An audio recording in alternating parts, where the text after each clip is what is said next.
Lead பண்ணுறவெல்லாம் லீடராக முடியாது.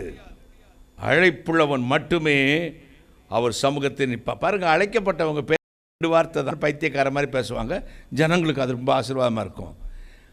வைராக்கியத்துக்கு 3 மணி நேரம் பேசுவான் பாருங்க, மக்களுக்கு என்னன்னே தெரியாது, ஒரு ரிசல்ட்டும் இல்லாமல் போயிடுவாங்க. நான் அங்கிள் தினகரங்கள்கிட்ட தான் கற்றுக்கொண்டேன். ஒரு முறை மதுரை வந்திருந்தார், பெரிய கூட்டம். அவ்வளோ நேரம் ஆவியானவர் இறங்குகிறார், உங்களை தொடுகிறார், குதிக்கிறார் அப்படின்லாம் சொன்னாங்க. ஒருத்தர்ட்டையும் பிரசன்னம் வரல. வந்து நின்றார். சோத்தரிக்கிறேன்னு 300 வருஷத்துக்கு முன்னாடி உள்ள பாட்டை, வேதநாய சாஸ்திரி பாட்டை பாடுறாரு. ஜனம் அழுகுது. 1.5 மணி நேரம் அசையலுங்க. சிம்பிள் வேர்டில் பிரசங்கம் பண்ணுவார், தெரியுமா உங்களுக்கு? அதான் அழைப்பு. மெய் செலுத்து போயிருக்கிறேன்.